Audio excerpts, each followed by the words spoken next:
I'd like to thank Andrew and LexisNexis and the National Press Club for hosting this event and doing the difficult work of organizing it. When Andrew suggested this a couple of months ago now, I think it was, he told me there was a hunger for discussion in our community, in our professional community, about open source intelligence. And he reminded me of the conference we had, 3-day conference back in 2008. And I thought, yeah, there might be a hunger for it. And I was surprised, actually, when I saw that he had to cut off registration for the event today. And I appreciate the great turnout. And it's kind of like a reunion. I'm seeing a lot of really terrific people that were pioneers in this business, people like Peggy Lyons, who actually wrote the first Intelligence Community Directive 301 on the National Open Source Enterprise, Dr. Dick Ward from the University of New Haven, who is truly a pioneer in the academic community in terms of bringing open source exploitation capability to the forefront. And I saw that firsthand when he was the dean at Sam Houston University. So really, this is a pleasure for me to be able to see so many good friends and colleagues. I want to thank my panelists, my colleagues, who have taken time out of a very busy schedule to join us here today. Alex Jill's jumping on a plane as soon as we finish up here and going off to speak somewhere else. Ken Rapuano came rushing up 95 to be here to join us today. Doug McGoffin was probably just lingering in the hallways somewhere most of the morning. He's watching soap operas. But we really were fortunate to get people like Kevin O'Connell and Mark Gabriel who can tell us a lot about what we should be anticipating in the future for open source intelligence. And I want to thank all of you for coming. I know you all are very busy, and I know from knowing many of you that you are critical to the overall enterprise, what I consider the not the intelligence community, but the community of intelligence that we in the IC need to tap into to be able to do our job most effectively. Let me start by just saying that, telling you a little bit about my small office. Peggy's heard this a few times. My small office was established by our first Director of National Intelligence, Ambassador John Negroponte, during the first year of the ODNI. And we were charged with advocacy, integration, evaluation, oversight, and guiding strategic investment in our national open source enterprise. And I'm reading this to you out of the first Intelligence Community Directive 300 that actually outlined responsibilities within the DNI, within the Directorate of Collection, for various disciplines that we needed to provide oversight for the entire community. Now, I'm also charged with encouraging community collaboration, building public-private partnerships, overseeing the DNI Open Source Center and 2 other national centers. In my advocacy role, I'm a big believer in public discourse about our profession, within the bounds of discretion, of course, and believe we have a responsibility to think strategically about our future intelligence community enterprise. I'm proud of the dedicated men and women who have built and sustained our nation's open source exploitation capabilities. They are extraordinary professionals.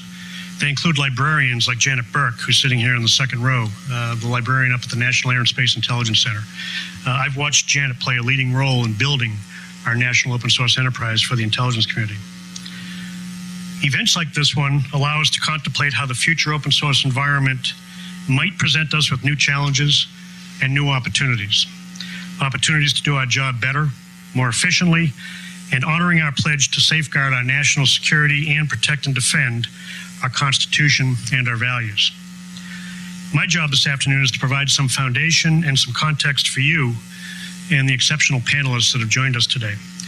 We're here to think toward the future, 10 years hence.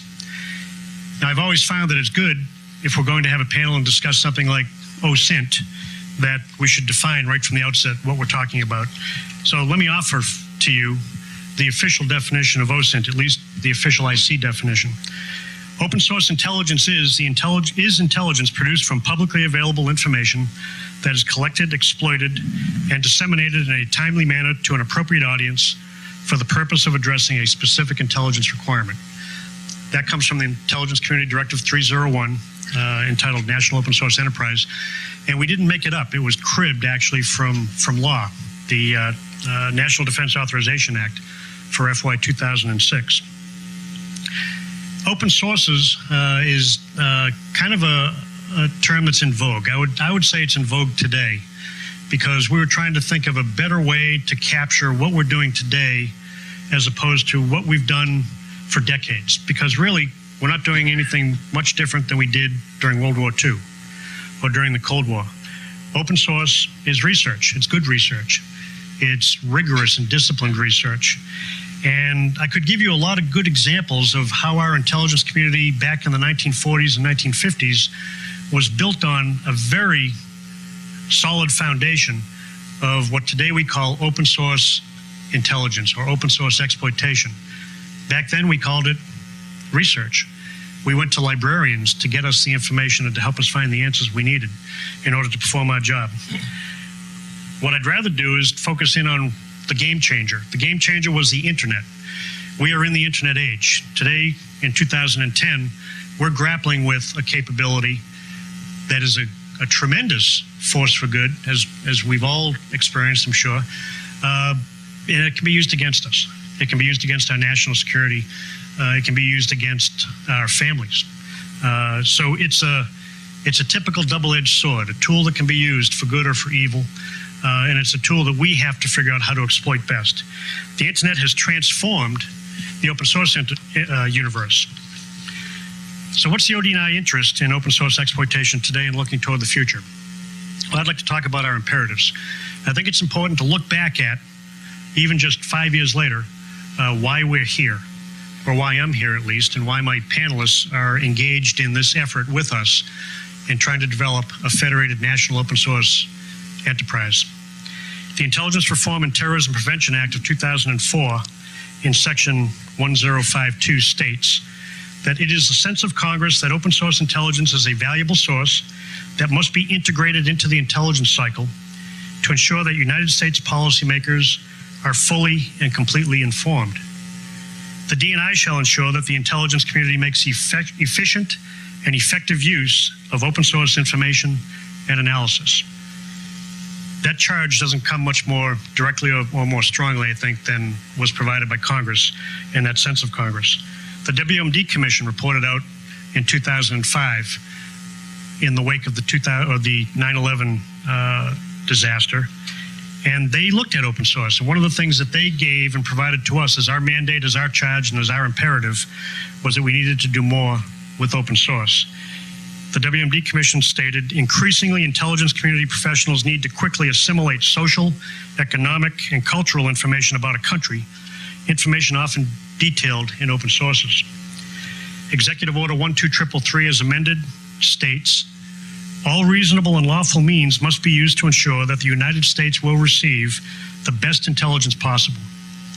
All means, consistent with applicable federal law in this order, and with full consideration of the rights of United States persons, shall be used to obtain reliable intelligence information to protect the United States and its interests. Special emphasis shall be given to the production of timely, accurate, and insightful reports responsive to decision makers in the executive branch that draw upon all appropriate sources of information, including open source information. So these are our imperatives today. We're charged with ensuring that we make the best use of a vast and growing repository of open sources. And the internet has dramatically changed the availability of open sources to the intelligence community. Looking to the future, that's what we're here to do today.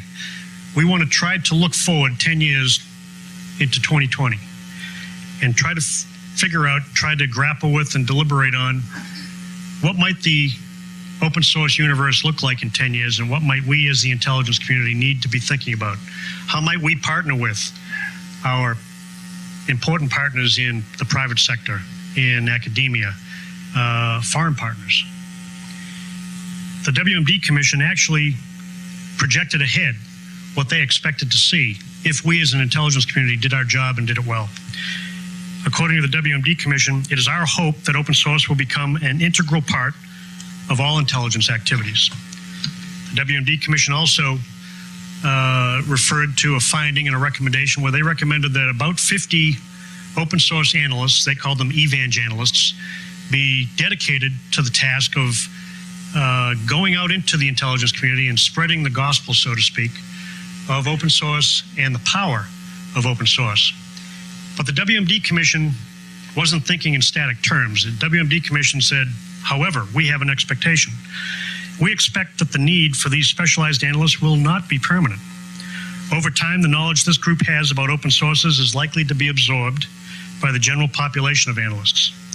As a result, both of their education outreach efforts and of the influx of younger, more technologically savvy analysts. As this happens, these open source specialists can be absorbed into the broader analytic core.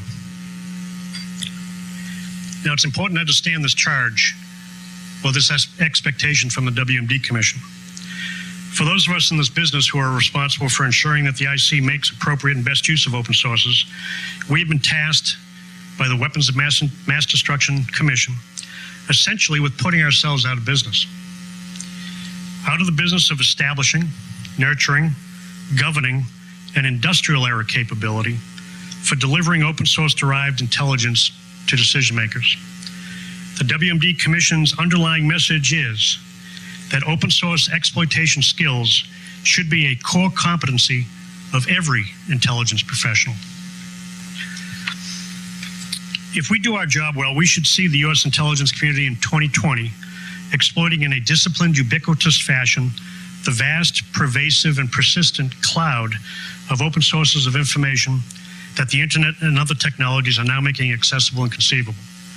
Our efficient and robust just-in-time access to expertise, knowledge, and open source derived wisdom should improve to the point that we can truly focus more acutely on the most difficult intelligence challenges facing our nation using other means, more expensive means, more esoteric, other than open source means of collection. I think there are several factors that we need to think about as we look to 2020. The first is obviously going to be technology. We've already seen that the internet is a game changer, and we are going to see, riding on the backbone of the internet, more game changers. And I think Mark Gabriel will talk or speculate about what some of those game changers might look like. Smartphones. It's astonishing today what a smartphone is capable of and what that provides to anybody with access to a smartphone, and what it provides to people that can get the material that people that have a smartphone can access. GPS devices. Some of you, like my wife and I today, probably used a GPS device to get here. The GPS device in our vehicle, the Garmin, the Magellan, the TomTom, that is a machine, that's a tool that's empowered by open source data, NavTech data. And that's a great example of the blending of technology and open source data in an interface that provides very actionable, timely, instantaneous intelligence. Dr. Mark Gabriel will offer some insights into what we could be facing in the next 10 years and what those open source intelligence technologies could mean to our national security. The second item I think we need to talk about are resources and risk. We should anticipate that our ability as a nation to fund ever-increasing growth in intelligence community budgets will end. What might that mean to our intelligence community, to our effort to exploit open sources? What about the relative capabilities of our adversaries? How might actual risk and the U.S. public's tolerance of risk change in the ensuing 10 years? Ironically, despite our immense national wealth and unprecedented investment in intelligence community capability, one could argue that our comparative advantage as an intelligence powerhouse has eroded in recent years with the advent of the internet and the astonishing access to data it affords to everyone, to your children, to our adversaries. The poor man's intelligence community is now available to anyone with access to an internet cafe or a smartphone. Our relative expertise and ability to exploit open sources is one advantage we would be well advised to ensure we never cede to our adversaries. We must stay at the forefront of open source exploitation, innovation, and sophistication. What if budgets do fall? It's a trite but powerful aphorism that necessity is the mother of invention. My team recently examined what the future could look like if we were forced to deal with drastic budget reductions in the intelligence community. We took an extreme case and simulated a much smaller nation. We used an actual nation that I hesitate to name, with a much smaller intelligence budget to postulate and assess how the U.S. intelligence community might actually end up relying more on inexpensive, virtually free, open source information to address many of our intelligence requirements. Panelists today with extensive experience dealing with outsized challenges and constrained resources are two former Marines, Doug McGoffin and Ken Rapuano, can address how falling resources changes to our comparative advantage over adversaries, our adversaries' growing sophistication and access to open source intelligence, and U.S. society's tolerance of risk and intrusion into our privacy can affect how we might use or might refrain from using open source technologies in the future. Third, civil liberties and privacy, key issues that we need to think about in the next 10 years. Foreseeable and unforeseen advances in technology, fluctuating resources, and adjusting comparative advantages enjoyed by our adversaries will have significant ramifications for our society, for our security, for our civil liberties, and for our privacy. Again, Ken Rapuano, enjoying the perspective of somebody with direct and intense involvement in our Homeland Security policymaking after September 11th, 2001, can discuss the tensions and delicate and shifting policymaking and political balance we must find between security and privacy. And he can speak to how that balance changes with events, actions of our adversaries, and other factors beyond our control. Our community's leading expert on civil liberties and privacy, and what we as intelligence professionals must consider as we try to carry out our responsibilities, is our statutory OD&I Civil Liberties Protection Officer, Mr. Alex Joel. Mr. Joel can speak to potential impact of pervasive internet access to information about U.S. persons and how we must consider how and when we can, should, or should not exploit new technologies. Finally, a fourth issue that I think we have to grapple with is how we organize and prioritize today to make most efficient use of open sources in the next 10 years. In my view, this is our real challenge, and something we as U.S. intelligence professionals, intelligence community leaders, U.S. industry, and potential partners in academia must collectively tackle. If we aspire to make disciplined, rigorous, and sophisticated use of open source exploitation, if we intend to make that a core competency of every intelligence community professional, what might that require? How will dramatic technological shifts affect our ability to get to that stage? Will our national demographics, as the WMD Commission suggests, help us achieve our goals? Or will we need to do more to exploit our demographic advantages? Do we in fact enjoy relative demographic advantage? Or will other nations enjoy those comparative advantages and outstrip us in sophisticated use of the internet as an intelligence engine? With growing access to open source data and new tools and applications that can sift and mash up that data for relevance and timely action, how much, if any, of the open source intelligence exploitation industry will be the exclusive province of the U.S. government? And how much will we be borrowing or buying just in time and possibly at dramatically lower costs over the next decade? Mr. Kevin O'Connell and our entire panel can help us delve into aspects of these and other key questions as we contemplate